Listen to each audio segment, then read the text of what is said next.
Is Tanya not joining us? She had sent an email. She's going to be a few minutes late. Okay. So is everyone taking a look at the minutes? Anyone not looked at the minutes? Yes, I took a look.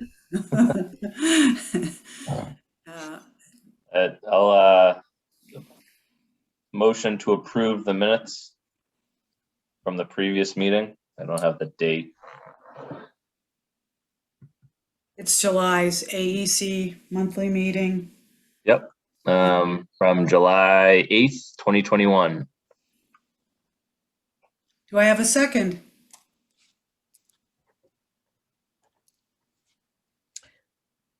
Second. I don't know. I wrote them, so I don't. I think that's fine, as long as they represent what you think happened. Well, that's the best of my ability. Okay. All right. So we have to take a vote. And how many people do we have from the AEC here? We have Mike, Debbie, myself. Yeah, just 3. So we don't have a quorum. I think you do because there's Adam's no longer on the AEC. Oh, okay. So we only need 3? Yep. All right. Well, then when we do a voice vote, all in favor, aye, and state your name, please. Mike Schmidt, aye. Debbie Cook, aye. Pat Gooding, aye.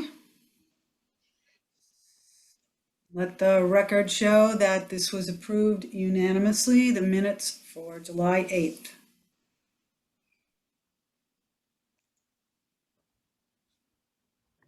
Great. So I think now, unless anyone objects, we can let Brian present. Brian, you should have the ability to share your screen. And if you don't, let me get my. So I think everyone on here was here at our last meeting. Brian Folds presented on the electric buses, the electric bus work that was done in Concord, and he's here today to talk about Concord sustainability and also answer any questions. I know he's here to help focus on the Concord's climate action plan as well as their net zero thing. So if you have questions about that, feel free to ask. So I normally do a setup in my office where I have multiple screens, and right now I'm working only off my laptop screen. So I don't know how to get into presentation mode and then go back and share through Zoom. So we might have to look at it like this. Does that work for everyone? Yep. Absolutely. Works fine. So thanks for having me. I'm going to talk about Concord's history in our sustainable actions. So I figured I'd give a little outline of what Concord has worked on in the past. So it goes back a little further, but in 2007, there was a committee formed to look at sustainability and energy in particular and what the town could do. They had a great report that included decarbonizing our electricity and many other factors. I'm going to go over this quickly. But we had the 4 sustainable principles adopted, and this was to reduce mined mineral use. Basically, be good stewards of our environment. In 2012, we had a solar fair. We were the first town in the country to ban single-use water bottles. 2013, we became a green community. 2014, we did a solar challenge and had, I think, about 170 to 200 residents put on solar panels on their house. 2015 and 16, we banned the grocery stores, plastic bags and the takeout containers of polystyrene. We got the first electric bus in the US. In 2016, we did a weatherize campaign. We went on to do an energy fair and establish Concord's energy goals, which I'll talk a little bit more about in a bit. We piloted with Mass CEC, the energy, Heat Smart campaign, that's heat pumps. for houses and adopted a climate resiliency goal. We've done a landscaping fair, converting railways into bike paths. We have an Electrify Your Home campaign where we get people to try to ditch their natural gas or transported fuels. We have Historic Home. We created a climate action plan. And this year we passed at town meeting a ban on fossil fuel infrastructure for new construction. And that's in conjunction with the RMI initiative. And so what I really want to talk about was going from, these individual efforts where a community group would say, we want to put solar panels, so we're going to do a solarized campaign, or we want people to adopt heat pumps, or we want to ban plastic bags. And these were coming up from different groups and coming to town meeting. But the town didn't have a strategy. It didn't have an overarching plan on what needed to be done and how to do it and how to approach these recurring themes that we saw at our town meeting. So the Energy Futures Task Force was created as a one-year committee to kind of give a framework to look at these efforts, look at the town and its governance and its policies, and how can we outline a path for the town to have more of a structured way of being sustainable. And that resulted in a report, as well as Concord's energy goals being outlined and given to the select board to bring to town meeting for a vote. And it really changed from this haphazard way of approach to more of a methodical way of approaching the problem. And so Concord's energy goals was an article at town meeting that established greenhouse gas reduction targets community-wide. So this would be the municipal sector, but also the residential and commercial sectors in town and reductions there. The town doesn't have direct control over those sectors. People have free will to make their own decisions, but the town can do efforts to educate, incentivize, and influence those decisions made there. And so in the article, they agreed to adopt the Global Warming Solutions Act reductions. I'll state those in the next slide. But we also adopted to raise our electric rates to decarbonize our electricity, allow us to have a source of emissions-free energy to transition to. And then we also knew that Concord needed a leader in this effort, and it needed to be taken as a town value equivalent to good financial management and stewardship. So it had to be a very high-level professional to be reporting directly to the town manager in operational decisions. So we created the Director of Sustainability position. And then we also funded the $100,000 through free cash to create an operational plan. This ended up being used to do a greenhouse gas inventory as well.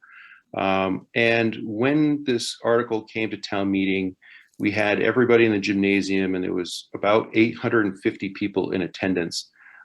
We had 3 no votes. So this was strongly supported by the community. It established targets and established funding to meet those targets.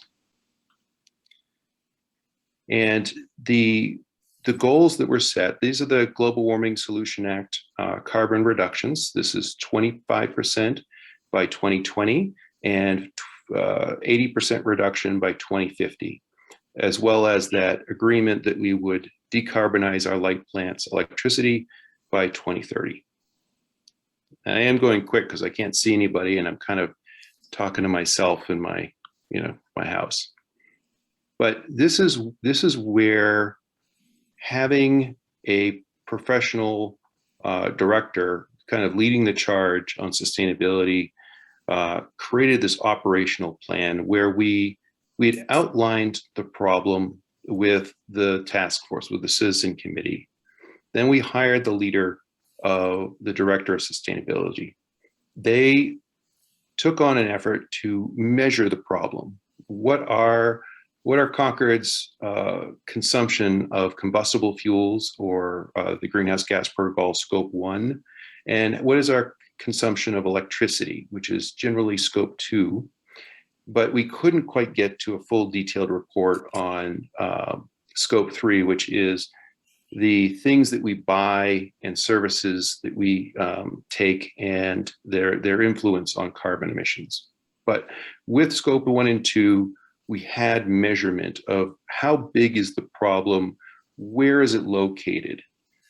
So then we did an evaluation with consultants to say, well, what's a wedge analysis? What can we do? What are the big picture strategies that we can take to really start to address reducing these measured emissions? And then we also did a climate action plan where we said, okay, we know what the wedge analysis says in the big picture, where we need to put our efforts. What are those efforts? And we got consensus between the different, the leadership within each of the departments and the department heads and what those goals would be, as well as the community input, and lots of community engagement in different committees in town. All had input into the development of this plan and the setting of priorities within the plan. And then for the last 3 years, we've been monitoring progress. So we do an annual report that says, we've completed these actions in the plan, we've taken these steps, whether it be a number of people who've adopted solar panels, EVs, or have done home energy audits. It could be the goals of creating new programs that are outlined in our plan through our light plant or through different departments. And then we continually do deeper analysis on topics. So for example, we have a landscaping guide to sustainable landscaping, because there are emissions related to that. We want to be able to address those. So we found a grant, we did a research onto that. We did the same thing with historic homes and how can they become more sustainable while keeping their character. And we did that for the business sector, a deep dive into why is the business sector not as responsive to our efforts. And we had some great analysis done by UNH fellows that did a deep dive, did interviews and researched those problems and wrote reports that help us better enhance our plan and take real meaningful action. And finally, I want to kind of identify what was our biggest strategy. You've probably heard me mention EVs or heat pumps or decarbonizing electricity. And the reason is, this is the biggest area for us to reduce our emissions as a community.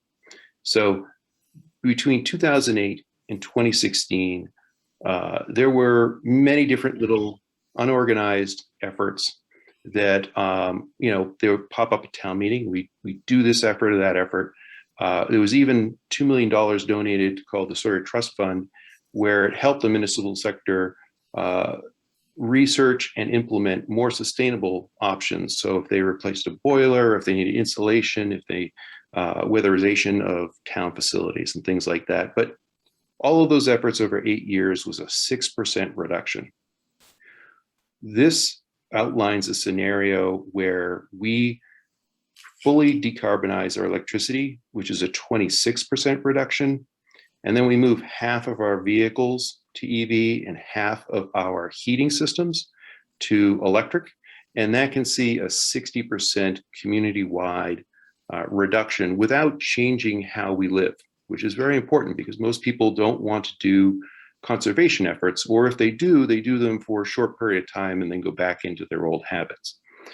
So we want people to be able to live the way they want to live, but use a fuel that doesn't require extraction of more fossil fuels. So that's our first strategy. There is a delta there between our, accomplishing this half of our vehicles, half of our heating, and full decarbonization of our electricity and getting 60% reduction. There's still a 20% left that we need to accomplish to get to our 2050 target. And that's where that iterative process of deeper reports, looking into specific things and enabling more action to be taken. So that was my quick presentation, and I'm going to stop sharing so I can see people and let you ask questions. I went very quickly, so feel free to ask all kinds of questions because I'd rather do Q&A.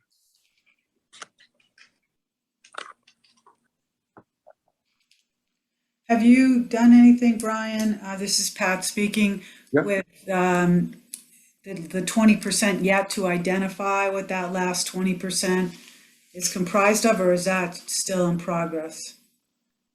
Well, we don't have specific, so we've had lots of discussions in committees can get focused on how do we solve the hardest problem? And that delays solving the low-hanging fruit. So we're very focused on, ending those discussions and saying, we've got a couple decades before we have to get to that 80% reduction. And we're going to start addressing and making the real change today on stuff we can easily do. Like we're gonna focus on educating people about electric cars and doing ride and drive events and putting electric vehicle infrastructure into multifamily housing. We're going to work on those problems rather than, try to figure out how to fly a plane on some kind of renewable energy and work on that difficult topic. Because we'd rather do more action now, and hopefully technology will help us address those in the future. I see Mike has his hand up. Thanks, Brian, and thanks for coming for the second month in a row to present. Just had a quick question on how has Concord Municipal Light Plant allowed you to reach these goals, and have they been a good partner? Yeah, so they're modernizing. They have a strategy. So when the Energy Futures Task Force finished their report, at the same time, the light plant was pushed to create a modernization strategy. We need better meter information. We need more robust incentives, but we can't be too robust in the incentives because then it financially won't work. So they've been pretty good. We've been pushing them pretty hard, and they've got a really good strategy for decarbonizing their portfolio. They've seen, we're a community of, I think 16,000 vehicles, and 500 of those are already EVs, and that's growing. And we have a pretty good adoption of solar. In fact, the solar efforts that Concord Light has done have been happening now for about a decade. And we have a solar saturation issue where we're in threat of producing too much power in town at points of low demand where we're going to push back to Eversource. And we're not designed to do that. So we're looking into utility storage and what are the next steps there. So they've been pretty good. Great, thanks, Brian. Yeah.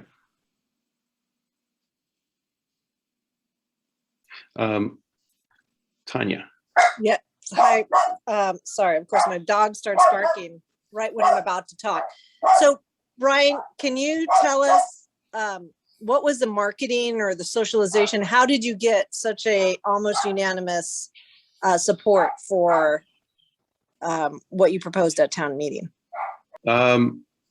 Time, effort, involvement. It's all about preparation. It's all about the prep work. We involved not only the advocacy groups, but we also involved all of the stakeholders, whether it be the light plant, town departments, as well as the business community. We had gone around to all those groups and brought them in and heard their concerns, created proposals, adapted those proposals over time, and then wrote that 86 some odd page report about all of our interviews, our findings, our research, and how that distilled down to those points that said, we need a leader, we need to set goals, we need to fund a plan, and we need to, I forget what the other one was. Oh, decarbonize our electricity. So because we had done so much preparation, we had worked with all of the different stakeholders and made many, many different compromises along the way. When it got to town meeting, I can actually send a link to the video, but there was probably 15 or 16 people who got up in support, and one person got up and said, I don't want you to raise my taxes, but had no other justification for why we shouldn't. And that's why we got such a good supporting vote. Takes a lot of work, though. If I could just follow up on that, I don't seem to have the ability to raise my hand, so my apologies. Sure. Yeah, Zoom kind of gives it and takes it away. But anyway, the question about I saw in your presentation you've agreed to no longer expand the footprint of fossil fuels. Yeah, that was recent. That was recent. I'm curious about. I mean, I think the pushback on taxes is one thing. The pushback on expanding gas infrastructure is a whole nother thing, and that's it's kind of a live wire right now. Obviously, Right. We all see I mean, there's a very clear goal here, but I think that's certainly something that I don't know if the public opinion has gotten to where it needs to be on that yet. So, what kind of work did you do to get people comfortable with this? I mean, what kind of difficult conversations, did you have? Any guidance on that front? Just if this is going to be something we need to consider, then there's going to be some hard work ahead. Well, it might not. So what happened was Brookline had made this initiative. Concord had made this initiative. Brookline passed their they passed it at their town meeting, and the AG reviewed what was passed at town meeting and said, it's a great initiative and she's in support of it, but it didn't stand up to the legal rigor because the state controls the building code, not the town. And that's why we did a home rule petition. So there was an effort by Rocky Mountain Institute, worked with I think it was about 7 Massachusetts communities that had made that same initiative push, and came up with different strategies for getting the state to update and their stretch code and make it a net zero code. And this was the result. And so this result is what we passed at town meeting. It is still being reviewed by the AG. And I believe because it's a home rule petition, the legislature has to vote to allow these exemptions so that we can have control. And we're still waiting for that answer. And then one other thing you said there, you mentioned trust. Do you have like an not affordable housing, I'm thinking affordable housing, and an alternative energy trust that you can draw from? I mean, is that what you were referencing, or did you structure that somewhere else? Yeah, so that was back in 2007. So over a decade ago, and those funds have exhausted. But it was a local resident who had donated $2 million in their will, and that the restrictions on that use of that was the formation of a committee, which was our comprehensive energy committee, and they would review projects that related to municipal sector. And if, for example, we had to replace the boilers at the middle school, we wouldn't just go out and buy the same gas boilers. We would take some money from that fund to do a study to see what alternatives were available. And then if they were reasonable or felt that there was a good way to go forward, they would then use more of that funding to then support the delta between business as usual and a greener solution. But those funds have been exhausted for a while, so we're on to other things. Other options. Thanks, Brian. Appreciate it. Yeah. Wait, sorry, Brian. $2 million has been exhausted? Well, that was exhausted years ago. Yeah. It was like 300,000 to something right away, and then like 1.6 or 1.7 for this committee to approve use of for these kinds of initiatives. And that committee still continues on, but they've changed from dispensing these funds from the Sawyer Trust to more of consumer education. So we have two real sustainability committees in town. The CSEC, or Comprehensive Sustainable Energy Committee, which does a lot of the outreach and the campaigns to educate residents on ways to improve their home. Like right now, they're doing Your Future Home Now, which is an effort to electrify everything in the home. But then we also have a committee, which is the Climate Action Advisory Board. And this is staff or citizens are selected because they have some kind of professional background in sustainability, and they work with the director of sustainability on policy development for the town, rather than outreach campaigning, which is what the other committee does. So we kind of separated those two groups so that they can have good outreach from citizens, and then, you know, the wonky, I don't want to talk to the public, I like policy kind of people can be on the other.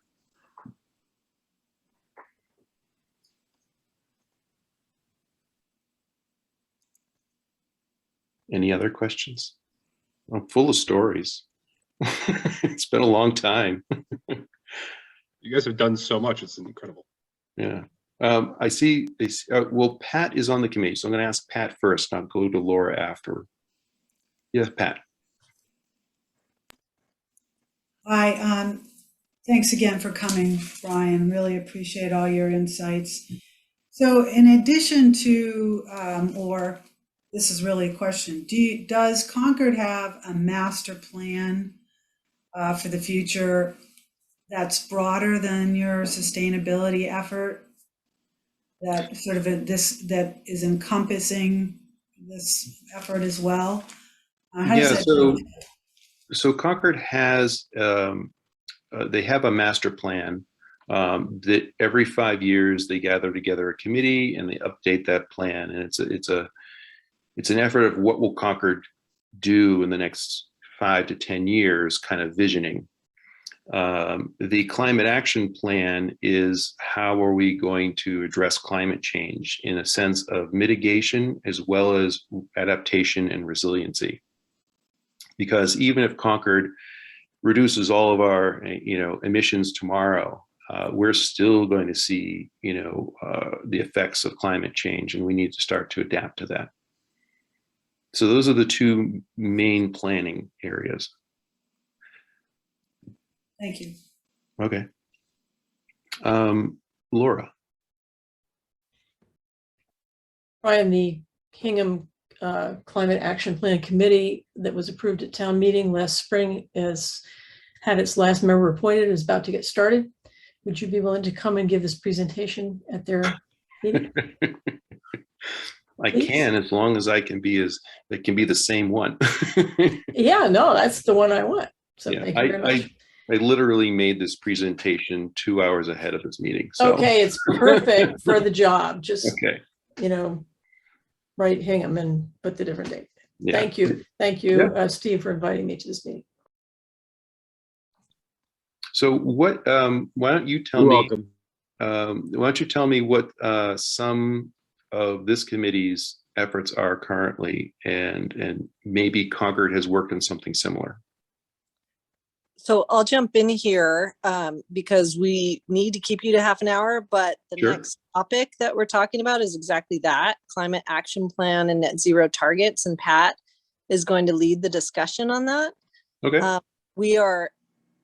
We've done a number of different things, but we're sort of where you were when it was, I don't want to say random efforts, because the Alternative Energy Committee has been spearheading a lot of it, but not done with an overall arching plan or other. It's been more organic. And we do have a plastic bag ban and all that as well. And we've had citizens petitions galore, which have also moved the ball forward. But If I could close us up, and thank you again, Brian, for coming and presenting to us between the electric buses experience and what's happening with Concord is just so helpful for the town of Cohasset to understand what's happening elsewhere and how it happened. But I would say with respect to climate action plans and net zero targets or other sustainability goals, we are still at the initial stages. Well, no, don't discount that, because you're like many communities where it's rare to find a community that has done something like the Energy Task Force and done that pivot from that organic way to a full department. I mean, we have a department of one right now. We have a director of sustainability. That's our sustainability department. Cambridge has 13 people in a sustainability department. Boston has a bigger one. It's kind of growing out of Metro Boston that these roles are existing, and having that staff leadership and that plan I outlined really changes from fun little side activities or organic kind of efforts to a real meaningful scaled reduction in the town and broader involvement. It is far more difficult to do that, but it is a bigger effect. Okay, well, you get to, if you want to stay on, please do, and you'll get to experience our first time we've had as an agenda item, a more fruitful discussion about climate action plan, net zero targets, sustainability initiatives, and Pat's going to lead that. And I think, we as a small town of 7,000 people, we're less than half the size of Concord, and we don't have our own municipal light company. So there are some differences that we consider. But that said, Pat, would you like to take maybe 10 minutes to kick off a discussion on sustainability initiatives, whether it's a climate action plan, net zero targets or other, and then we can talk about next steps on that, because our speaker for next month ties into this very, very well. Great. Thank you, Tanya. I think I'll just kind of recount sort of my learning experience from talking to people such as Brian and Laura, who are both on the Zoom today. I didn't know a lot about this, and I've talked to the folks on the committee since the beginning of the year about sustainability and trying to essentially figure out what's the right way to come at this. And I think what I've come down to is that it's going to take a lot more work than I had ever imagined, even though, everyone is seeing the effects of climate change, and it's in the news, it's affecting our weather every day. I think we still have a lot of engagement to do with the community to get them to understand that things that they do every day make a difference, and changing behavior is going to help us reach those targets. So we do have to get the data to understand where we are today and where we need to go in the future to make a measurable change. So I spoke with Laura, and I'm glad Laura's here with us tonight. She gave me a little background on how Hingham got started with their climate action plan, which seemed to me a sort of a bite-sized area to start with sustainability, because as we've discussed in the past, sustainability is not just about greenhouse gas emissions and cutting out fossil fuels. It affects all sectors of your daily life, whether that is fertilizing your lawn or your water consumption. Things that we take for granted every day need to change. But climate action is something that hopefully we can start with, because in Cohasset, we can refer to Hingham and say, look what Hingham did, look what Concord did. They're towns that we can look as a role model and help us to emulate some of the things that go on there. I also spoke with Diane Kennedy, and I've touched base with Diane Kennedy, for those of you who don't know her, is one of the members of the select board. And I asked her if we wanted to do a climate action committee sponsored by the town, more or less, or so the select board would appoint someone for the purpose of creating a climate action plan. Is that possible, and how would we go about doing it? And after a lengthy discussion, she suggested that I speak to a number of other people in town, which I've started to do. So the reason I asked about master plan is because I think most people know we've been working on a master plan, and it was passed in 2019. And as part of that, we do have some references to climate action in that plan. However, that hasn't been fleshed out, and there isn't currently anyone working on that. So I think that's one area that perhaps the AEC could plug into again. Eric Seuss was on the committee when that master plan was started, so he represented the AEC. But I don't think that we really have any substantive goals in mind for the next couple of years. So I think if we can explore how the AEC or other parts of the community or committees can help flesh out that climate action area, I think we'll be making some progress. There's also the Harbor Committee. So I've touched base with Tim Davis, who's on that. And, they're very concerned with the harbor and the sea rise, et cetera. That has a very real impact to people that are living in the flood zones. So we're going to have to address that. And I think that just is another component of the overall plan that we need to take into consideration. So after all these conversations, where I've come out is perhaps the best thing that we can do right now is continue those conversations and figure out within the existing committees if we can help with that, and have those conversations to determine, does this need to be a separate committee? Is it a meeting that happens made up of these various components, the master plan, harbor committee, AEC, and perhaps open space and recreation? So that's sort of where I've gotten to. I've gotten some other data from people about how to measure this stuff and the cost of carbon and things like that. But I think there's still work to be done, and to figure out the best way to approach this. So I'm going to stop with that. That's where I am. And just I'd love to hear from other people if they have thoughts and opinions on this. Does anybody have any questions or thoughts for Pat?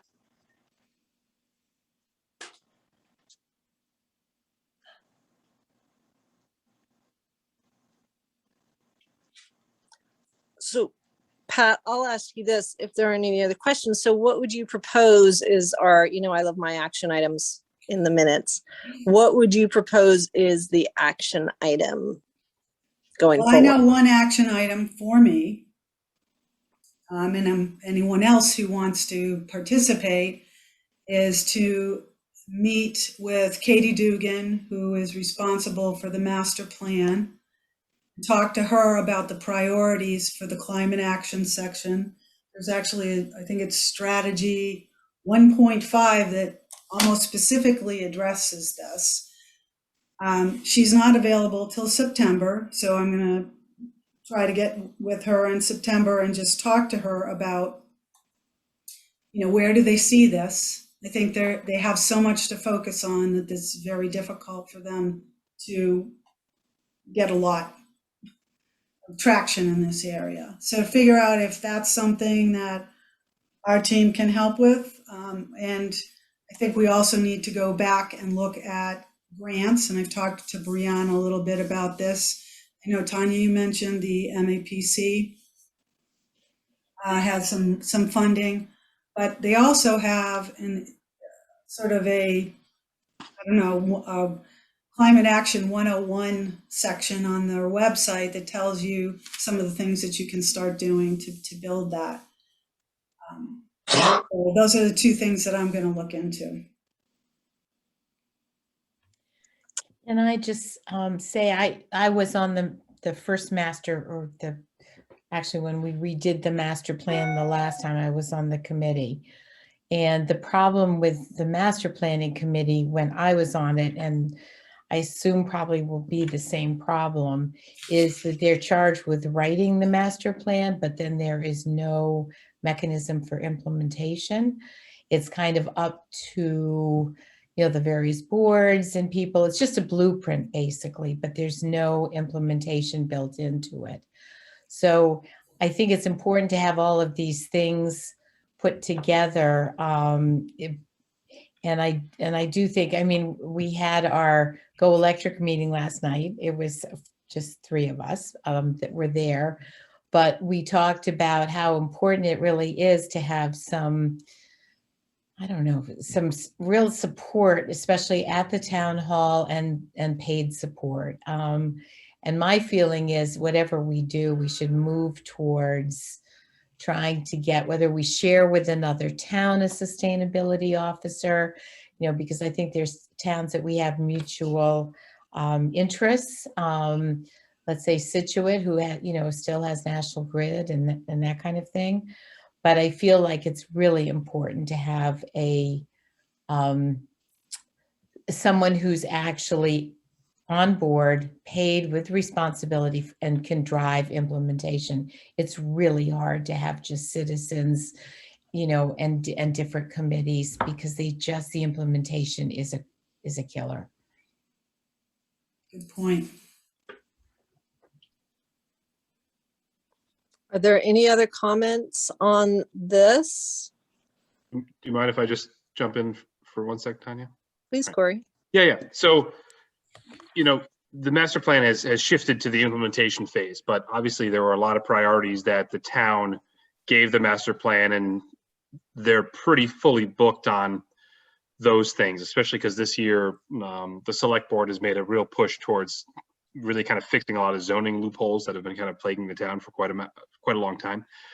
However, what you said in the beginning, Pat, was that, what you kind of keyed into is that there are multiple people and multiple committees that all have their eye on this ball. So the question is, is it more effective to have a separate group, or is it kind of more effective to try to make a mechanism where all these people are rowing in the same direction? Whether that's just a monthly meeting, or a subgroup, a working group. And master plan has these working groups where it's not necessarily a group of the same people, but it's different boards, something that way we're all keeping in touch with each other. I'm a little bit worried that sometimes if you launch a new committee, the committee kind of goes off on its own and does its own thing, and then it's kind of hard to kind of bring it back to the viewpoint, especially because you end up with these parallel tracks where two people are doing the same work, and we're kind of wasting resources. So, but I think that what you're doing right now, which is just making the connections, is like the first step to just being sure that everyone's paying attention. Because I know Tim is, on Harbors, really, really interested in this. I've gotten a lot of communication from residents that are really interested in this. There's a lot of momentum here. We just need to be sure that we package it up and direct it in the right way. So I'm not sure if it's another committee or if it's still just meeting together, but I do know that that master plan is pretty up to their eyeballs and stuff to do right now, which is, obviously everything's a high priority, but I don't want to throw too much at their feet at this point.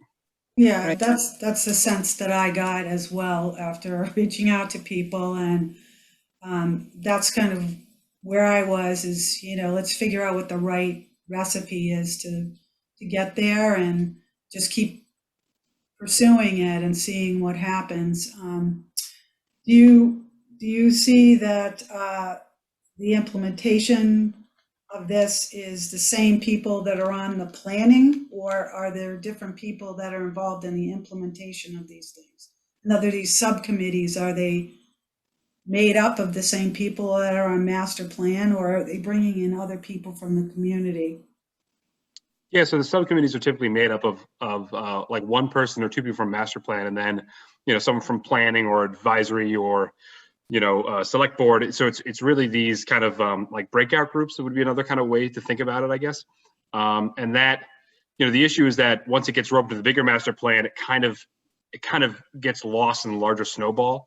That's kind of a challenge, but it really is, the idea of the working group is to bring together multiple minds, of different, that are in different, fiefdoms, if you will, and have them work together. So, I mean, that certainly would be a lot easier than launching a committee. I mean, master plan can very easily draft up a charge and make it happen. And that's kind of a good incubator for a full-time committee. But at the same time, one thing that I've observed and what I love about being in your meetings is you guys are so effective at like identifying a problem and then getting into solution in like record time. I mean, you guys are just so much faster in making work product than other committees are. So I also wonder if, you guys just, the AEC on its own has enough mental, speed to just identify these proposals and then bring them to select board, and then we can bring them to town meeting, almost just shortcut the whole process because you guys are so like ahead of the game already. Just kind of throwing that out there too. Sounds good to me. Thank you, Corey. support it. But I think we all should be blushing. That's great. High praise. And I am very proud of this committee and honored to be on it. Okay, so we will learn more. We'll just keep learning more. And I think as you keep learning more and ask questions and talk to people, ideas start to coagulate and things start to come together. So our next meeting, the half-hour speaker is, Brianna can tell me the name, which escapes me, but she is at MAPC and she is responsible for net zero and net zero plans and climate initiatives. So she's very knowledgeable about those two pieces. And she's going to come tell us what different municipalities are doing and how MAPC is helping them and what type of technical support MAPC can provide and possibly even what kind of grants can be provided to help us keep pushing the ball forward. And those people, it's either Meg Aki or Jessie Way. They're both on the clean energy team with MAPC. So one of them will probably be our speaker next month. Yes, and kudos to Brianna for bringing us, pulling us together so that we were able to meet with them and tell them what we're doing on other fronts and get their support and buy-in.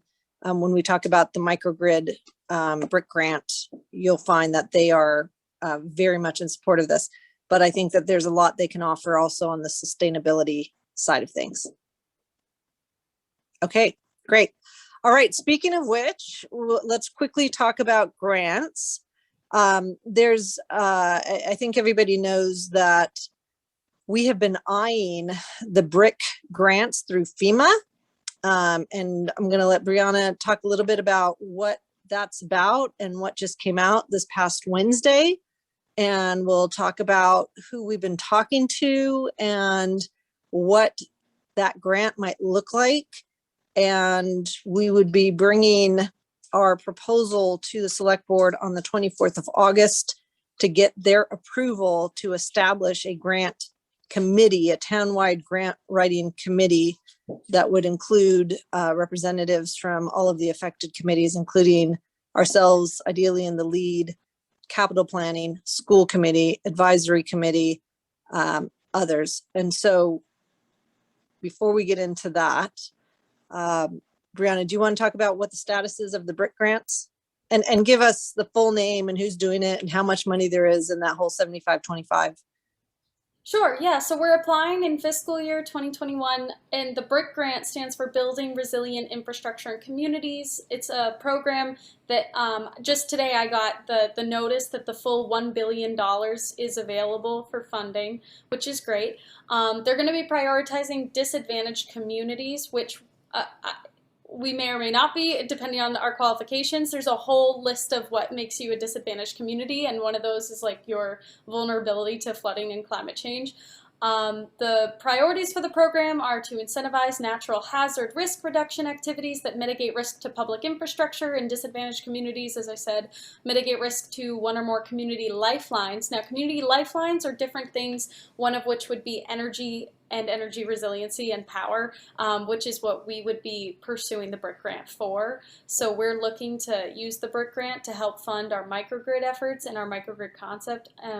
And so, you know, we're not quite positive where all of that would be and where all the pieces are going to fit yet, but we know that we've been talking with multiple potential stakeholders about working on this grant and getting it together. We've had time, myself had a meeting with Schneider Electric and their partner Citizens Energy. We also met with EPRI, which is a national energy company, I believe. They're a nonprofit. They seemed great. They were very willing to talk with us, and everybody wants to be a part of the project. I'm trying to think. We're waiting on a meeting with National Grid where we're going to talk about our microgrid ideas more, and hopefully they'll be a big part of supporting us as we apply for this grant. I will say the notice of funding has been released as well, so now we have a timeline, we have dates. September 30th is when the application opens, and January 28th is when it closes. Now that's the national standard. I found out that every state has its different standards, which is why we missed the application period last year, because for Massachusetts, there's going to be a deadline in October to submit a state interest, which is much smaller than the full application, but the clock is kind of running. Now that the notice of funding has been released, we can start working on this, which is why I'll let Tanya talk about how we have a series of meetings that are going to be coming up that are really important. We're going to be talking with the select board about things. We're going to be trying to potentially establish a committee that'll be charged with working on this, if anyone's interested. I will say, you know, last year, the full application period for Massachusetts also closed in December, not January. It closed mid-December. So that's good to know. So we have about, what month is it? This is August. We'll have about 2 months. It's mid-October when the statement of interest is going to be due for us. And then from mid-October to December, we're going to need to get together our technical criteria, our qualitative criteria, our environmental impact statement. Not an environmental impact statement, but an environmental assessment, which they require, which is a pretty long document, but hopefully we'll have partners that are willing to help us write that and evaluate it. So it's going to be a big process, but that's what I have on the BRIC grant. Great. Just so people know what we're thinking about doing, and we can't do anything until we get the select board approval. What we're thinking about doing, if you remember our microgrid framework, that we had a 4-phase process that was developed May 2020. It started with the 2 small projects that we are still waiting from Mass CEC, the study grant, to hear what the recommendation is from GE Consulting. The next would be to look at other mini grids in town that could be developed on a public-private or public-public partnership level. The third stage would cross public rights of way to create a downtown microgrid.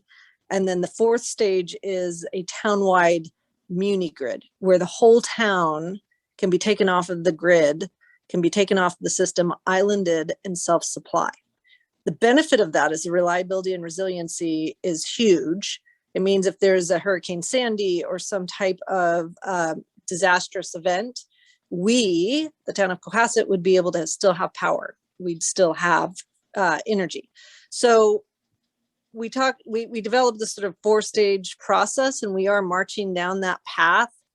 The goal of the BRIC grant, subject to select board approval, would be just go for the whole kit and caboodle. You know, when you've got $1 billion of funding and the maximum you can ask for is 50 million, and there's a 75-25, federal government would pay for 75% of that. We've already gotten some discussion that the state would fund some of the 25%. And then there are other means of being able to get recovery of that other 25% without putting the whole tab on the town. You know, they said to Brianna, go big or go home. We don't want to fund a battery. That's what they said, literally. We don't want to fund a battery. We want something big.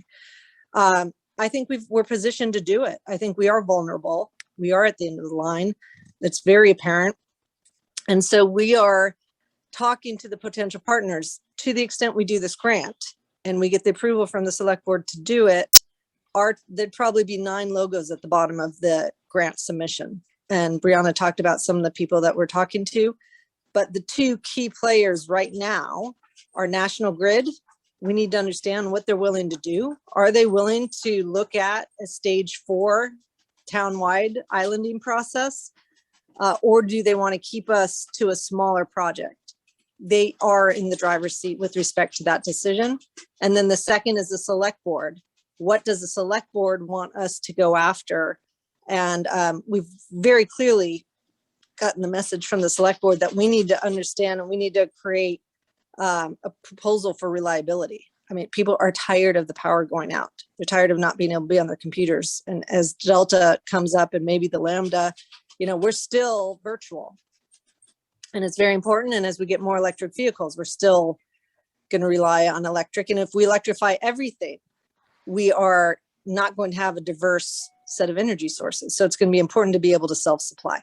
So given all of that, we're really focused on the select board by the 24th and hoping to be able to have a very meaningful conversation with National Grid prior to that. So we know what their appetite is for teaming up with us. We have received some very positive responses, but we're not there yet.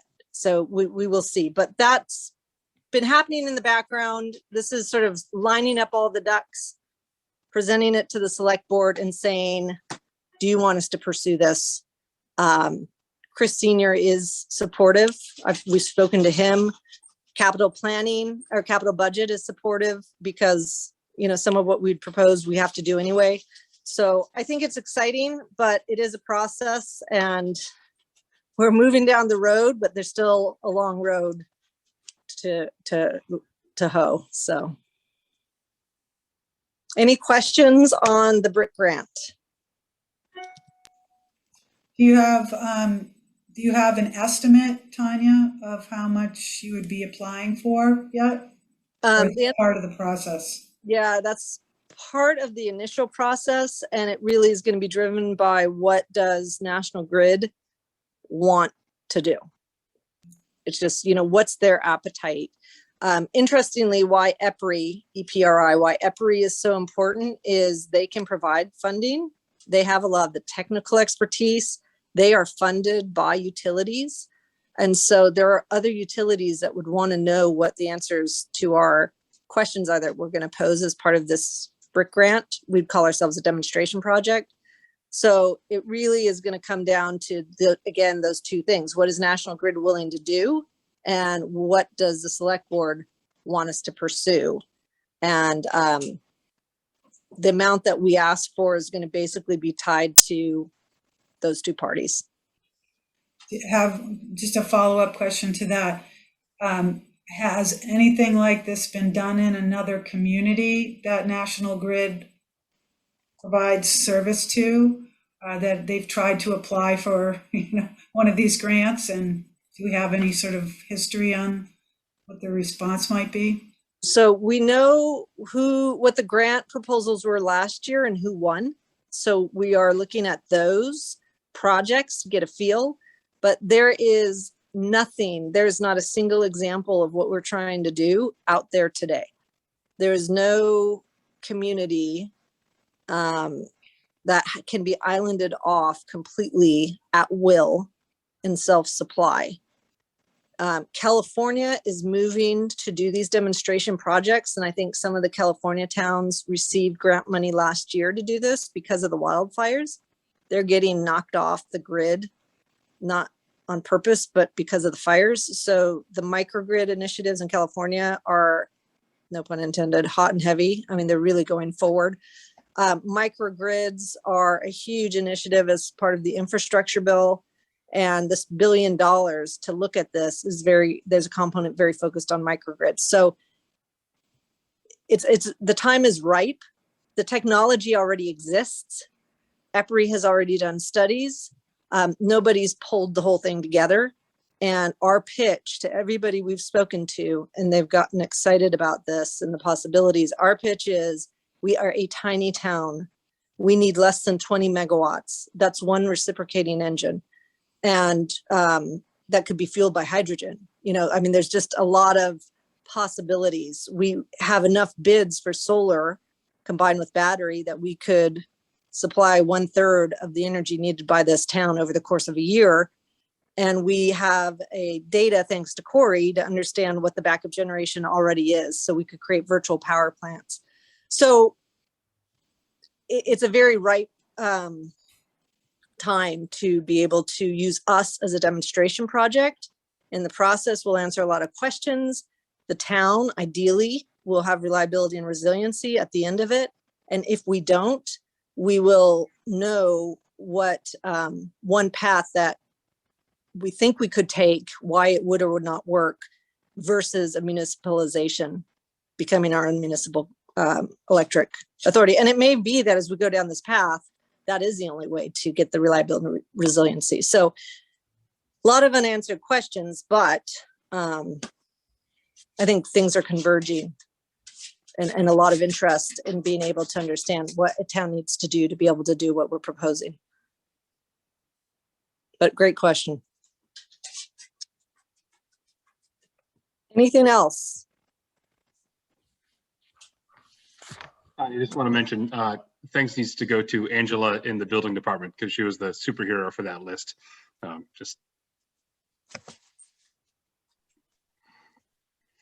Yeah, I can't, we're looking forward to really analyzing that data. So Brianna, there's two other bullets. And I apologize, the light keeps going on and off. My dog keeps scratching in the background, and the agenda is not in front of me because my computer is on the blink. But there's two other items on the grants before we move on to the next topic. Brianna, do you want to touch on those? Yeah, so I did hear back from Ryan today. He said he received the first report for the Mass CEC study. He received the first report about the Elm Street site back from Mass CEC late last week, but he has not received feedback on the second report regarding the DPU site yet. But he thinks the delay is because there was actually a changeover at Mass CEC recently, and Mike Condon, who we were working with, has left the CLEAR team. So he's still hoping to receive the second report in the next week or so, but that's why we've been experiencing a lot of delays, I guess. And so once both reports are received and GU Mass CEC comments, Ryan or someone from the Mass CEC team will reach out to us to schedule times to review the reports and solutions that they came up with. And then he said he can't give me a clear timeline of when that's going to be. From what I can tell, once they get both reports back and they submit their feedback, it should only take a week to address any final comments. So we're still looking at the end of August, maybe September. And I don't have any update on green communities. The only thing would be the MAPC grant we got, which is 2 green communities for net zero planning, which I believe we've reported on before, so I don't know if I need to go into it. But basically it's $3,000 to do a greenhouse gas inventory, which we're hoping will get approved by the DPU, I believe, in September. Someone's approving it in the fall, and then the funds are going to come to us. But we have received notice from MAPC that we qualify for the grant. They're giving us $3,000 when they get that money. So, Brianna, did we put in our green communities grant for the schools? I'm not sure. I can check in with Michelle on that. All right, great. Perfect. Any questions on grants?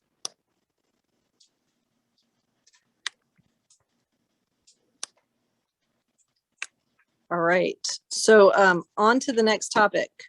Brianna, what is the next topic as I try to turn my computer back on again? Yes, it's the updates on 2020 initiatives, and it starts with the solar energy RFP. Okay, solar energy RFP. I think we mentioned last month that National Grid has included a $500,000 common cost charge for us on the Norwell substation if we want to put in a 500 kilowatt system. This is outrageous. We have asked National Grid to explain the basis for this charge. and it has taken them a month and a half or longer to get back to us on that. So we are hoping to be able to understand more. Just as an aside, if the $500,000 is real and National Grid is not willing to back down, that has some repercussions, some consequences for us. That means we cannot put a solar energy array anywhere in the town, anywhere, because it is upstream at the Norwell substation. So it just basically kills our solar aspirations, which if we went with the hydrogen solution, and it's unclear whether or not that's ready, maybe it doesn't matter. And maybe we'd be thankful that those charges are there. But even with a hydrogen solution, it's going to be the same thing. There's just a $500,000 charge up at the Norwell substation means we can't do any self-supply in Cohasset. We can't do a small rooftop solar at the schools. We can't do a 10 megawatt hydrogen plant. We can't do half a megawatt or a megawatt battery. I mean, it is a showstopper. So we're trying to understand what the basis is for that. They are coming back to us on that. On the other hand, it's possible we roll that into the BRIC grant and get 75% of the funding for that from the federal government, and maybe the other 25% from state or other. So that's where we are. The nice thing is we've gone down the path of the solar to really test the boundaries and understand what we can and can't do. And we've been roadblocked right now by National Grid, but we're trying to understand why. And we have a couple of paths to be able to overcome that roadblock. But that's why there's been very little action. We still have the developers, trying to push the ball forward to the extent they can. Until we understand what this upstream $500,000 common cost charges, it's very disappointing and frustrating. Tanya, have you any connection with our state reps on this? I brought it up in the select board meeting days are melding together, and got a kind of a collective gasp about this. So I think there's political will here to try to escalate it up the chain a little bit if we want to. I know that climate was a big campaign point for both our Senate and our representatives. So have you already reached out to them, or do you want me to make connections? We first want to understand what National Grid's position is. Right before we move it up the flagpole. The second thing is we want to understand what National Grid wants to do with us on the microgrid grant. I would say it's better to be friends with National Grid than to them. They hold the. Do you think this is a possibility that like one side of National Grid isn't talking to the other side? I mean, if they're like working with us on the microgrid, but they're not working with us on the substation, it seems to be a little bit like, talking out of both sides of your mouth, right? Yeah, what they're very good at doing, interestingly enough, is the community representative. They have that community representative in charge of finding out what's going on with that upstream cost and is our liaison for the microgrid. Oh, so we want to stay friends with them. Okay, I understand. Yeah. Yeah, at this point, we want to stay friends. At this point, we want to stay friends. And frankly, there's been frustration when we've had outages. We got to become our own municipal light company. We got to do something about this. And again, that may be the ultimate solution. But before we force ourselves into that corner, I think it's better to try to see if we can use honey rather than vinegar to get done what we want to get done, especially because the opportunity is here, right? If we didn't have $1 billion of federal funding, I think I'd be a little bit more aggressive. It's just, there's some money, which is nice for everybody if we can get it. And the way we get it is by being friends as opposed to challenging. But we need to understand, what is this cost? It is, and again, if it's real, and I'm sure they're going to come back and tell us it is, if it is real, maybe we overcome it with a 75% grant, and maybe National Grid can save face and say, well, we've re-penciled this out and 25% of that we can cover. I don't know. We just got to keep moving forward, but I have very little patience sometimes. In fact, my husband wanted to name one of our children Patience, so I'd have a little. So this is just where we just got to keep on keeping on. So that's a community that's on the solar RFP. So can I ask you a quick question, Tanya? Yes. So how many times, so I don't really understand all these interconnection agreements and the common charge, et cetera.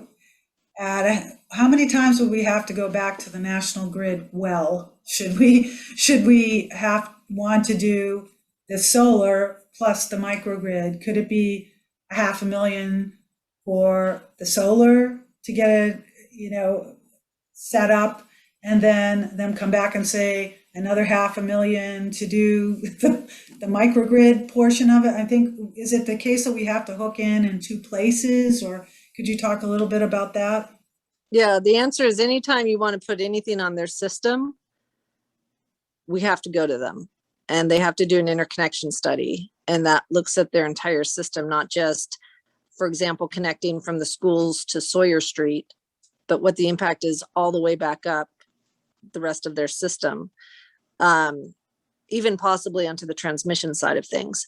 So, which is not quite there yet. We're not going all the way to Auburn Street, but we are getting up to Norwell Substation, which is way upstream. That's every time you want to do something. Ideally, as part of the microgrid study, we would just, this is another reason to go to stage 4. We just say, let's just stop messing around with this. Let's just get it done. Let's work with EPRI and MAPC and Schneider or whoever our physical microgrid partner is, whatever the generation solution is, work with National Grid, and let's put together a plan. And National Grid, how much does that require for us to be able to do this? And just get it done. Like, because this, they are the 800-pound gorilla, and they can make or break any initiative that we try to do. And so if we go to what we're really trying to do, which is reliability and resiliency in a clean, environmentally friendly way, then we can bypass all these little onesie twosies and just get it done. So that's another reason to go for the whole phase 4 and not stage it like we initially thought would be the best way to do it. Any other questions on this? Okay, community aggregation. I don't know if Steve's on the line or if we have an update on community aggregation. I think it's still in limbo land and we're waiting. The select board had to take another vote on it to get it to move to the next stage. So hopefully now, it was just a clarifying vote that Good Energy was looking for. But I think that's the only update from what's happened. Okay. All right, good. So it's moving forward slowly. Sustainability initiative update we've already talked about, and that's Pat's discussion as part of the climate action plan and net zero targets. So now we're moving on to the update on the 2021 initiatives. First thing is on community solar. I don't think there's any update on that, but that may be part of a microgrid plan because that generation has to be paid for somehow. And I think we need to, even if it's funded by the grant, it's going to be part of the discussion with National Grid about what the tariff is to have the microgrid in Cohasset. And I don't know, what community solar, we got to figure out how it fits in, but the MBTA station is a perfect site. Again, if we've got a $500,000 charge to do any solar, community solar is a non-starter because it costs money. Electric buses. We are going on August 24th so we have recommendations, a number of recommendations at this committee on subcommittees that we'd like to have established. We need to get permission from the select board to do that. And a group on electric buses is one of those recommended subcommittees that we've already voted for, but there hasn't been any progress on that as far as I know, other than hearing from Brian last month. But there is appetite for these. Corey obviously has already made it very clear at the select board meeting. He supports this, made it clear here. I think there is support at the select board. There's support at the capital budget planning, and electric buses, depending on the Mass CEC study, could be part of our BRIC grant so that the incremental cost of the electric buses is paid for by the BRIC grant. Is there anything else on electric buses that I'm missing? I feel it's summer, so things have sort of taken a lull. Okay, electric municipalization. Again, we have a recommendation to establish a subcommittee. We need the blessing and approval from the select board before we can move forward. The thought from our last meeting is that that committee could start to look at things in parallel with our BRIC grant, because that could be an alternative if we don't get the BRIC grant. If National Grid doesn't want to play ball, the electric municipalization may be the path we need to take. And so having some progress on that, but we need to get the select board blessing for our recommended subcommittee. Any questions about electric municipalization and the status? I have a couple people that I've talked to and reached out to. The CEO of ENE I spoke with. He is happy to give a presentation. There's a similar project or opportunity happening in Stowe where they're looking at the same type of municipalization. I know the guy that's kind of the front runner. He's also the general manager of Shrewsbury Municipal Light Plant. So I could reach out to him. I don't know how far we want to go. I don't know what I can say. I don't want to really present anything at this meeting because of, I've received a lot of information, but I don't know if we want to discuss it on a public meeting because there's, I don't know, stuff that National Grid may use against us. I just don't know where and when it should be discussed. Just kind of looking for some information on that end. I think that you raise a very good point, which is what's our strategy on this? Yeah. Is it a threat or a motivation to National Grid if they know that simultaneously, as we're trying to get the BRIC grant, we're looking at municipalization? Yep. So right now, I think we don't have approval from the select board to do anything other than obviously exploratory. Yep. At this stage. So so you're doing exactly what you should be doing. Okay. And I think in October, we could have scheduled, Brianna, remind me, and maybe Tyler, maybe Mike, it's you.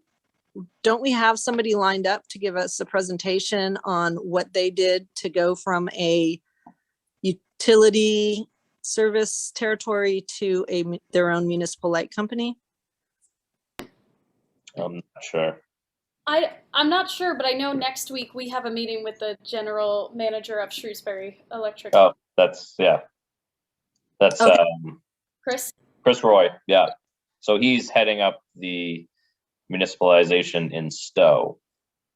So I think he's a little in front of where we are. So he may be one to talk to, but I don't know if we want it in a public meeting, if you're catching my drift. Yeah. No, look, I think when we have just so everybody knows the process we've been following, which is completely consistent with open meeting laws, we do, without a quorum of this committee, we do exploratory work. Brianna plays a very large role in that. The people on this committee who are taking the lead on a topic will, work with her to identify who we might want to talk to. We have some discussions with them. Again, there's no quorum. We're not violating open meeting laws. It's exploratory. And to the extent we find that they might be helpful, we may make a decision, as in the case with Brian, as in the case with Jesse Way at MAPC, that it's useful to have them come talk to this committee for informational purposes. So we do sort of explore information. So we explore and research. We collect that information, we share that information either with a speaker or with a report out. And then we get to a point where we can make a recommendation to the select board, who basically we have no authority to go forward without the select board's permission, which is why we have quarterly meetings. So the goal of all of these is to get to a quarterly meeting recommendation to the select board to take it then to the next level. So this is what Debbie is doing with her explorations. And this is what you're doing, Mike. So I think we are definitely where we need to be, and that's why I think October, after our meeting next week, we can decide whether or not Chris is going to speak to this group. Okay, understood. Tanya, would you like Mike invited to the meeting with Chris? Would it just be myself and Mike? We need to make sure there's not a quorum. I think that, I think the answer is yes. So if it's just the two of us representing the Alternative Energy Committee, then we're fine. Okay. Yeah, if you can send me the details, I can make myself available. Thanks. Great.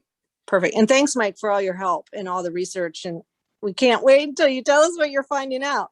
But, again, we have been tasked with exploring this from the select board. And so we need to understand what would be the cost of a brick grant to be able to self-supply, to be able to achieve reliability and resiliency, and what problems does that solve? What are the costs and the benefits? And simultaneously, I think we do need to know what is the alternative, and municipalization is one of those alternatives. And what are the costs? What are the benefits? And as we go down those two parallel paths, we may find one hits a dead end, one is economically unviable at this point. But most certainly we're still exploring. We're still going down the path. We don't know all the answers. Mhm. And so we're still exploring what the questions are. We don't even know all the questions. Yeah. So we're on that path. But there will be a question. If we recommend the brick grant to submit the brick grant to the select board, and this is why we would need a townwide committee to do that, because it's the most efficient way to do that. But if we do get to that point where here's our grant, here's what we're asking for, here's what the dollars are, the question is going to be, well, why don't we just go for municipalization? We need to have at least a broad outline about why we're doing one or the other or both. We're Yeah. still pursuing that. That's a dead end. This is the best way to do it. Or this is, so I think we will be at that point by January. Okay. Yeah, I think I have the majority of those answers. And I think I have people that can present those answers to whether it's us or the select board. Great. That's great. Okay, perfect. Town hall renovation, any update on that? No, I don't think so. Good. Go electric. Debbie, do you want to give us an update on your ongoing exploration on behalf of the Alternative Energy Committee? Sure. Just quick. I don't know if you happen to check out the link that I sent to see the website where we are right now. Did anybody get a chance to see that? Anyway, we are making really good progress, but summer is sort of slower. But we are pretty much finalizing the sort of second phase. The first phase was, get a presentable website. The second phase is get something, that we can take to the vendors and get a plan and a strategy for visiting them. And that's what we've been doing now. And then once we get a certain amount of vendors, which we hope will be by the end of September, then the goal will be, we'll put the website live, then we will start our whole education campaign around it, sort of the education and marketing campaign for this. And so anyway, we're, lots of loose ends, lots of things to think about as we're going forward. So it's sort of, as we're going, we're finding new things that we definitely need to resolve, so that's But there was some talk. We had a meeting last night. It was just, it was Pat and Brianna out of the whole committee. And we were, I don't know, the consensus was, are we ready to, on August 24th, when you go to the selectmen, is it something we want to, you know, talk with them about, move to another phase, or are we not? Or what do you think? Or should we? Well, we'd look to your recommendation, right? So if there is an action that you want us to take today, this meeting would have been the meeting to do it, because we're not scheduled right now to do another meeting before the 24th. Yeah. But if there is, I don't know, is there an action we'd like to take, or do we want to push that to September? I think we'll push it off. We'll push it off. I think everything is moving along. You know, it was just something that we tossed around last night that, you know, are thinking that maybe we, you know, we're ready to sort of look for some endorsement. But I think we have more work to do. Okay, and I would just caution you and the interested parties that we have to be very careful. If it's just 3 members of this committee doing the exploration, it's not a quorum. But if it's a subcommittee of this, it's not a subcommittee. We don't have permission to have a subcommittee of this committee, because if it is a subcommittee, there needs to be minutes. It has to be open meeting law. So this is not a subcommittee of this committee. These are members of the committee who are exploring efforts underway in other towns, and some of those same members are also participating in ongoing efforts in their role as an individual citizen. Right. So anyway, so we will continue on, and I think that is sort of where the committee or the process is being explored, is these phases. And the next phase will be to explore with the vendors and get some vendors reactions, see if they will come on board, and then go from there. So that's what's happening there. It's 9 o'clock. Can I ask one thing about the brick grant? Is that an all or nothing? Is that or is it packaged in sections that, you know, they might take a section and approve it?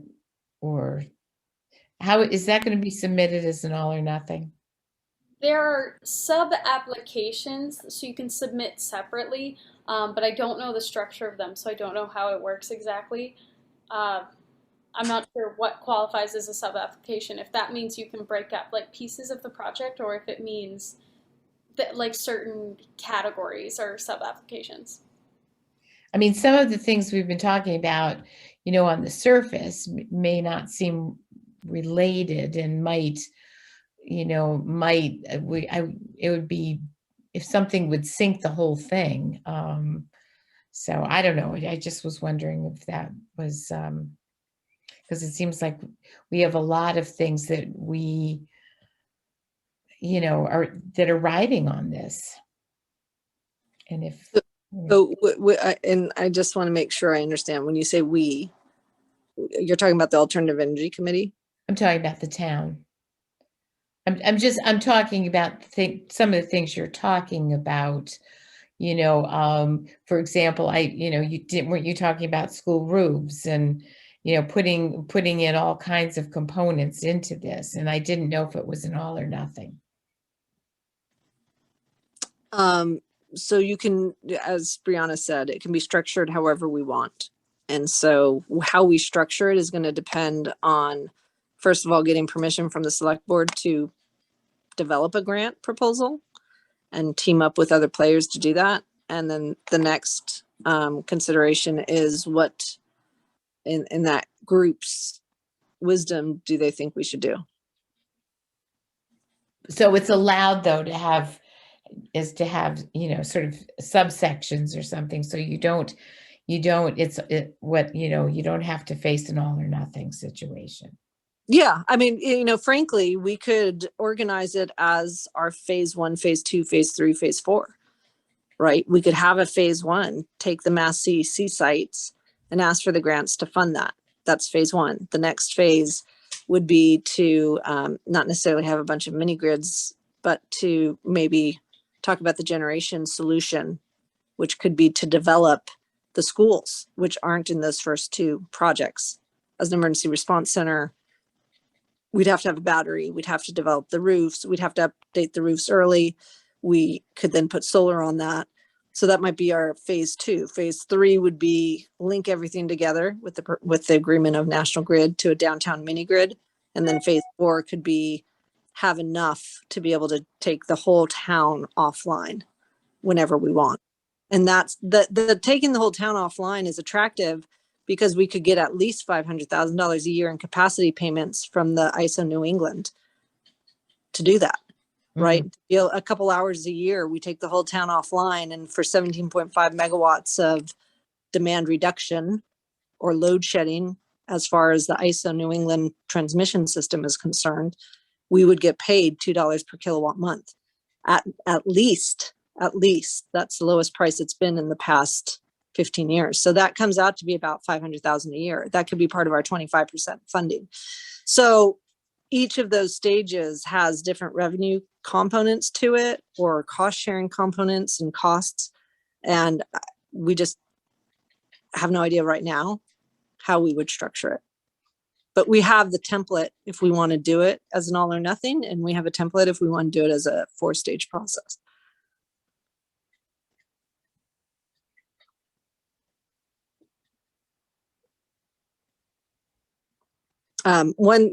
Interestingly, there's a yin and yang relationship with Go Electric on this BRIC grant, because I think the town is going to be hesitant to do a Go Electric unless we have a reliability and resiliency solution. Because to take us off of natural gas, which is for many people the only way we have cooking ability or heat in the middle of the winter when the electricity goes off, it's going to be very hard, I think, to convince this town to go electric when we have outages all the time. So this helps. That's the yin. I think there's also a tension, right, with the Go Electric, because the more we go electric, the higher our demand. And right now we're feeding our feeder with the maximum possible. So to go electric means that National Grid has to upgrade the distribution system, which may be the underlying source of the $500,000 cost, because we're already up against almost hitting the maximum capacity of our feeder lines. That's correct. And actually, even go back to electric school buses, you're still going to hit a snafu with adding the electric school buses, because if you backfeed, you're just in the same boat. So, going 100% electric is going to be very tough, because the line capacities are 80%, and 80% that's pretty much end of life. Yeah, although the buses can be charged during off-peak hours. Correct, but if you want to backfeed, you'd be still looking at the station upgrades. Yes, if we want to do a vehicle to grid solution, which is what Highland Electric depends on for their economics, we will be facing the same frickin' $500,000 upgrade at least. According to Manuel, you can't put the electric school buses really pretty much near the main feed. You have to be down North Main Street, away from the heart, basically from King Street water plant, near Forest, South Main, by Robbins. That's the heart of that feeder. You got to stay away. You need to head down to Town Hall, that area, or Druza Road, to get away from the peak areas. Right. Because as further upstream you go, less demand. So it's a tough feat. I mean, to understand the whole Go Electric philosophy is you have to understand the demand factors and the upgrades. That's why in Hingham, we're always upgrading our wire. Like we just did Crow's Point. It cost us, $500,000, but it was the reasons because of high demand,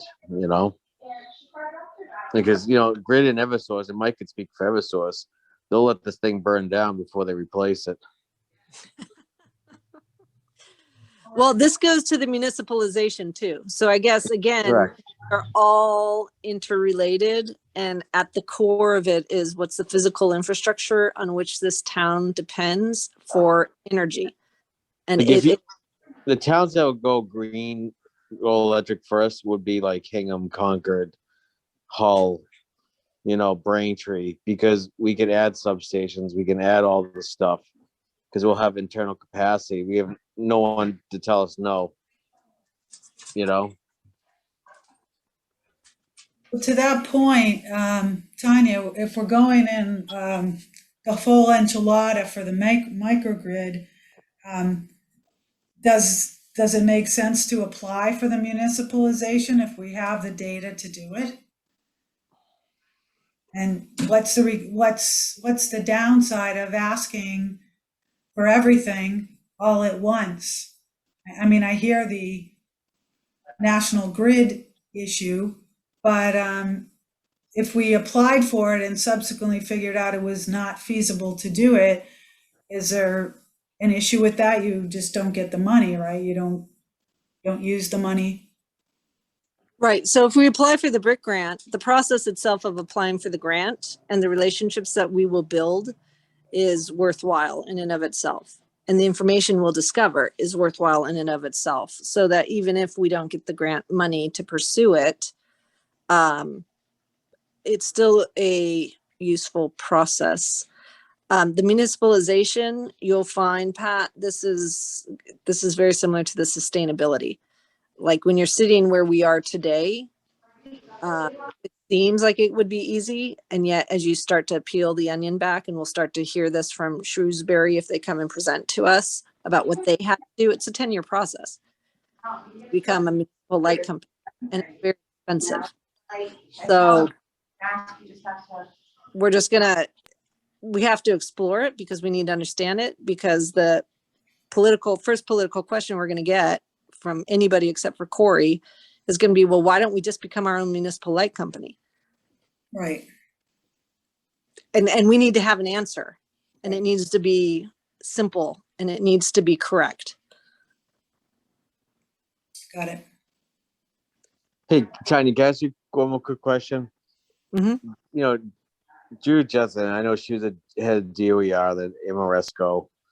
Now she got employed by National Grid. She really hasn't been any help. I know she was all for, electrification, solar. This is her forte, but honestly, it's disappointing because she's the one that spearheads all these programs at the state. Now she's just with the big guy, and you see no support. I mean, I could find out the answers, but Steve, let me just stop you there. First of all, we're on a public meeting. It's being recorded. So I don't think it's appropriate to mention anybody, especially somebody who could be an ally. And I will also say that because Judith has worked with the town when she was at Amoresco, she has remained in touch with us, and she is the US strategy for National Grid, which means that the whole microgrid BRIC grant application is a piece of her puzzle. So we have been in communication with Judith, as well as with a number of other people at National Grid, our community liaison, Manuel, the head of their think tank who's doing grid modernization, and they've all been very, very helpful. We don't know yet how far they're willing to go. We're going to find that out within 2 weeks, ideally before the select board meeting. But I will say Judith has been helpful in her capacity as the head of US strategy for National Grid. okay. Okay. Yes, Corey. So just to kind of build off what Deborah says, I mean, and this is, I'm a little bit out of my depth here, so I'm asking because I'm generally curious. Deborah's point was kind of, you've got the go big or go home, or the stage effect. There are so many challenges that if you try to break them into stages, you just keep running into a problem that's kind of downstream. So what's the risk in the go big and go home as it regards to disqualifying us from, if we don't get that path, having to kind of reestablish and go, go piece by piece? I know that when we've applied for other things, obviously you ask for the world and you get 50%, so often that's kind of how it works. So in this case, does it make sense to just, go big or go home, and then say, well, if we don't get that, we do have the plan B, which could be a stage thing, but just thoughts about, does going big hurt our chances for going in stages? That's, I guess, the question. So that's a great question. And that's exactly the question I'm going to pose to the select board. And I think for this committee, if we want to make a recommendation right now about what we would recommend, I think the select board will ask us, well, what do you recommend we do? Do we have an opinion for this committee? So can I ask another question? Well, about- first, before you ask a question, Debbie, I guess, does anybody have a feel based on what we've already talked about? I think we don't have the information right now to make that recommendation because it's going to depend on National Grid. If National Grid doesn't want to go big, then we can still ask for money to hasten the replacement of the school roofs. We can still ask for money to pay for that $500,000 common cost upgrade. We can still pay for money to fund a battery to go with the solar on the school roofs, which is an emergency response center. Yeah. And frankly, I don't see National Grid having any problem with any of that. Right. They start to get queasy is when we're talking about establishing a distribution system backbone that crosses a public right of way and potentially challenges their franchise service territory rights, which is stage 3 and stage 4.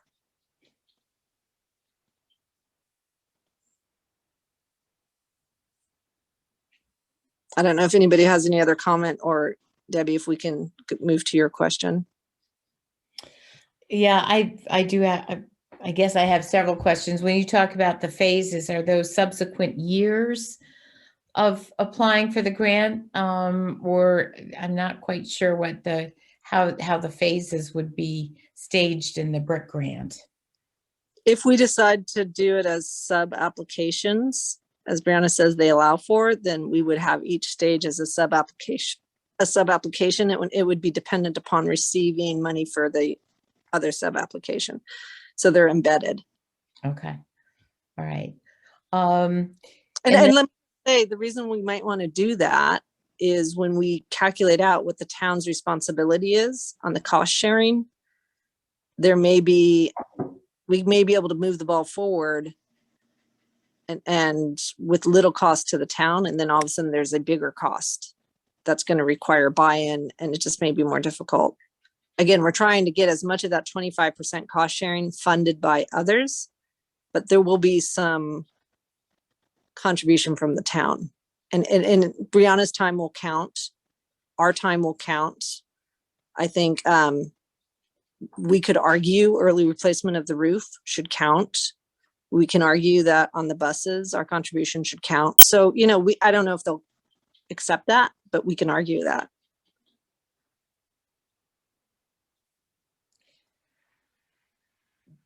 So I assume, when you go through this and figure out the strategies, like when we talk electrical municipalization, and then we talk about microgrid with National Grid, and if we're applying for, $500,000, whatever, for that with National Grid, then if we go electrical municipalization later, is what we've done in that grant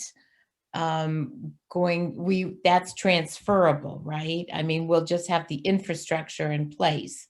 So that should be fine, right? I mean, they're helping us build the infrastructure that we could move to running ourselves. So the process of doing the grant in and of itself is going to inform the municipalization strategy, right? So we'll know what the town can do or not do if it is its own municipality.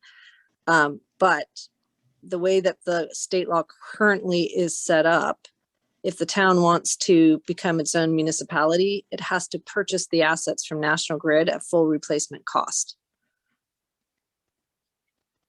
Which I don't know how it works if 75% of those costs were paid for by the federal government and 25% was paid for by the state. Right, that we're sort of in a land that the state law doesn't contemplate. But that- what we Yeah, today- I don't know whether that should be factored in. I'm sure that will be factored into the application, right? Yeah. So, I mean, I think we would argue, look, you didn't pay for this. It's not in your rate base, so we shouldn't have to buy it off of you at full replacement cost. But again, it depends how we structure it. But I'd rather buy a bunch of new equipment than a bunch of crappy equipment that has to be replaced. Right. So again, I think going down this path of the brick grant is not just informative, it also might be a nice position. Yeah, it's a planning tool. It's informational. We get to learn things. We have partners who we might want to team up with if we did go down the municipalization route. I will just say municipalization is very, very expensive, and we'll hear about this from Shrewsbury. And it takes a long time to do it. And it doesn't solve our problems. That's the other problem. It doesn't solve our problem, which is upstream. We can be faster on the recovery if the tree falls down in Cohasset. That is one of the things we wait for. But the reality is still that our feeder line from National Grid is the second worst with respect to the time it takes to get it back up and running, i.e. the definition of resiliency. And by the way, Hull and Hingham have the same problem. They're at the end of the line. So even though they're a municipal light company, they still have outages and they're still the last to get brought back up online when the problem is upstream. Not Hingham. Not Hingham? Are you directly No. connected to the grid?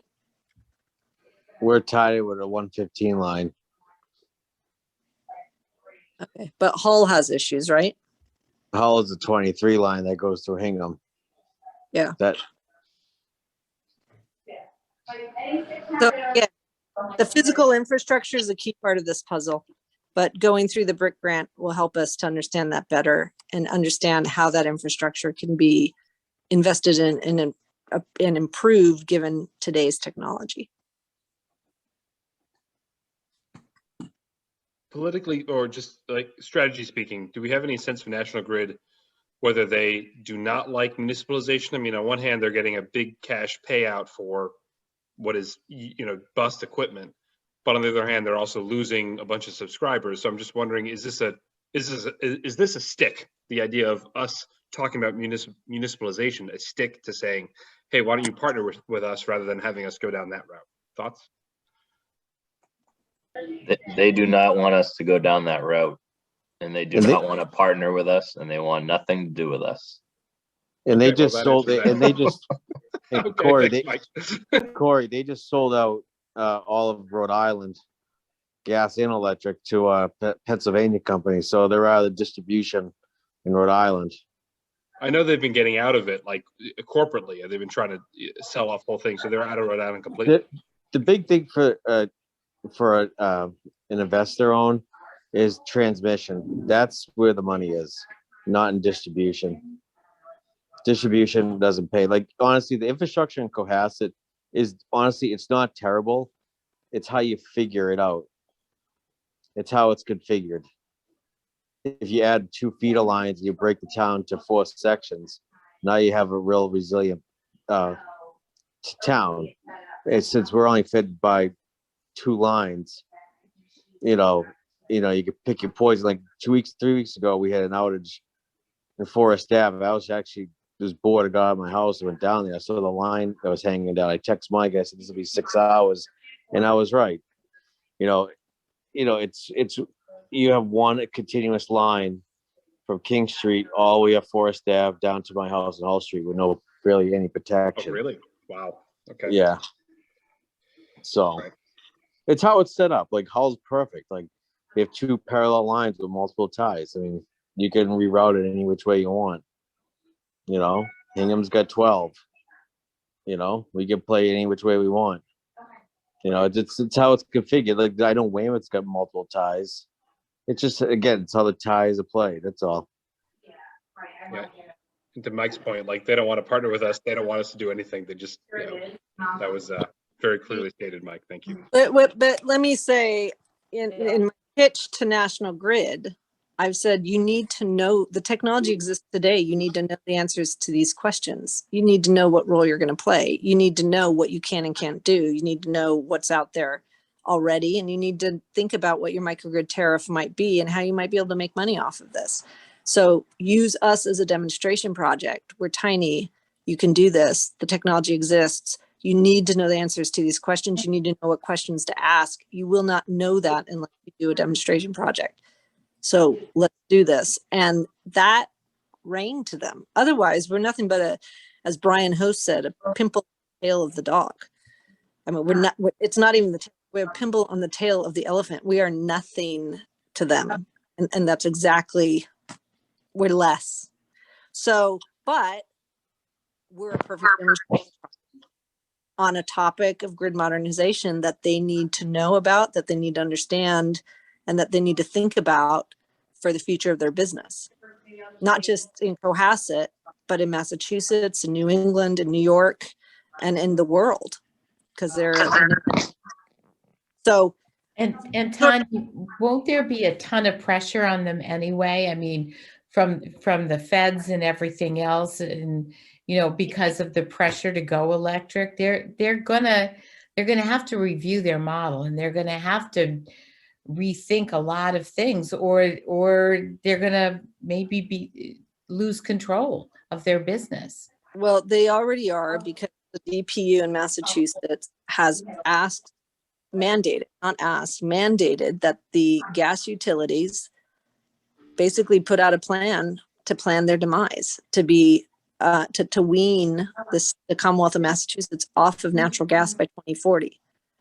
So from a town perspective, we care about that as well, because the DPU in the Commonwealth is going electric, and our resiliency and reliability on an energy perspective right now depends on natural gas. So if we can't, so part of the whole microgrid solution is not just looking at the electric side of things, but possibly bringing in hydrogen. If you haven't looked up Q Hydrogen up in New Hampshire, I think we are looking at having them come speak to us. They may be one of the logos at the bottom of our proposal for the BRIC grant, because National Grid can use us to maybe help identify whether there's a hydrogen solution. So we as a town, I would argue, and this is what I'm going to say to the select board, we can't not try to get this BRIC grant.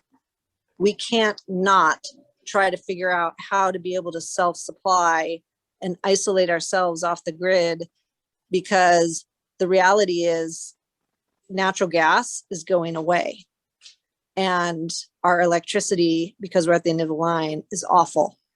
So we have to go through this process to understand what the universe of possibility is and what we need to do next. And why not try to get 75% funding to do it? 75% plus to do And it. we'll be a laboratory. And we would be the demonstration project to test this out. And if it works, we have reliability and resiliency. And if it doesn't, we are no worse off from a delivery perspective, and we are better off because we now have better information about the system and what we would have to do if we were to become our own municipality to be able to control those decisions.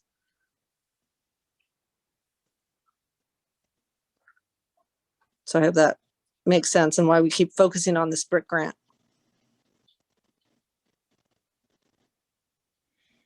Okay, data. I'll just start by saying amazing effort by Brianna and Corey. As I've already mentioned, we now have a list of all of the homes that have backup generation, and that will give us an idea about how many megawatts we don't have to self-supply, because they can be a part of the solution. they can be a virtual power plant. And I suspect it's probably 25% of our peak load. So 2.5 megawatts in the winter. I haven't done the numbers yet, but we will. But we now have the data to calculate that or estimate that. We also have data on electric vehicles. I would say it's fewer than I expected, but you know, it's just going to grow. And do you want to give us some good news, Brianna, on charging stations? Sure, yeah. There was a Mariner article actually that was done on the most recent charging station information, and just another push to get people to go out and use the stations. And then some data on the charging stations. Do I have data? I didn't write any data down for today just because it's actually all pretty similar to what it was last month. So I wasn't planning on providing like a whole update. I think it's leveled off. All the summer statistics are pretty much the same. But, you know, we've reduced over 10,000 over 10,000 kilograms of greenhouse gas emissions. So, Yay. yeah. And Corey has a nice cameo in our little electric grid advertisement. Corey, I hope you've seen that. It is so cute. I love that. You haven't? I don't think I have, but Oh my again, God. the We'll world send- is a mush right now. So You should really see that video. It's on the AEC website. It's a slideshow. I think it's listed as that went with the complete ribbon cutting ceremony. And you're also quoted in the most recent Mariner article about the charging stations. was I quoted as Corey Evans or Corey Thompson? Because that happens. I think Corey Evans. Okay. The Mariner can't keep Carrie and myself straight. We're the same person apparently. So. Okay. That's all I have for. Great. Any questions on our data initiatives? That's great. Power. So it's great to finally have that data at our fingertips because we can do great things with it. Any other matters not anticipated prior to 48 hours before this meeting? I have an update. I actually, after the last outage, I filed a complaint with the DPU about how poor our services in Cohasset. And I got a pretty detailed explanation on where we ranked in 2020. We were the 5th worst circuit out of, I don't know how many circuits National Grid has, but I think it's over 100. Year to date in 2021, we are 91. Since this information was sent to me, I think we've had multiple outages on Forest Ave. So they said part of the plan, if this goes to the bottom 5% in 2021, it'll be eligible for a penalty in 2022. So that's a financial penalty. They wrote, engineering reviews have been completed on the circuit and identified areas for improvement that are being progressed. New reclosers are being installed with plans to incorporate future FLISR, fault location isolation and service restoration technology, which automatically isolates the fault and restores service outside of that section. In addition, we are conducting enhanced hazard tree mitigation this year, which so far has removed 91 out of the 156 trees that have been identified. So at least I got some information. I can forward this information on to anyone that's interested. I'm going to continue to track what has been completed from what they've said. The whole talk about fault location isolation, service restoration really doesn't apply on Forest Ave because there's no way to tie. So that type of system would locate the fault, isolate it, and then close to tie from another circuit, but that's not possible because of the way the circuit's set up. So just wanted to give you an update on that. That's great information to have. Thank you for sharing that. Does anybody have any questions for Mike on that? Mike, that might be an attachment to the BRIC grant. Honestly, Yeah. It's like, basically, do we need to say anything more? No, yeah. Why we be a perfect demonstration project? I mean, with the intensity of the storms this year, I'm guessing to see additional outages, and we will be in the bottom 5%, I'm sure of it. So this circuit that I'm on Forest Ave will be in penalty. There will be a financial fine, and the DPU will be looking for National Grid to do something about it. Can do it. Mike, do they just rename the feeder? That I witnessed that at Eversource. So they take a circuit and they change the name of it and say, oh, this customer is no longer on this circuit, they're on this circuit. So, but I will be tracking all of it, and I will report any information that I find. Great. Thank you. It is stunning to, I know, clap, clap, clap. It's just, knowledge is power. Knowledge is power. And I think we can do something amazing with it, and not just for the town of Cohasset, but as an example for the rest of the country and the towns in the rest of the country who are suffering from the same issues and increasingly going to because of the storms, and doing it in a way that provides we might end up with net zero just by design. Could be very exciting. Again, funded by the federal government, state government, nonprofit associations, and a town contribution that reflects something that we might have already had to spend money on anyway. So, all right, anything else under new business? Okay, great. Thank you, everybody. I think we should make it our goal to keep the speakers to 30 minutes and our meeting total time to 2 hours, but I do want us to be as efficient as possible. We do meet once a month, and so I think 2 hours for a once a month meeting is really good, especially given how much we get done. But I am cognizant of the fact that our time is valuable, and efficiency and effectiveness is the goal. So thank you, everybody, for being such an amazing part of the Alternative Energy Committee, an amazing team. It is an honor to be with you, and we do need 2 new people. I will raise this with the select board. We need 2 new people appointed. If you have any suggestions on who we might want to encourage to You need apply, 2? please do. We need 2. Okay, I'm on it. Thank you. I'll do it. That'd be, let's get, some capabilities on.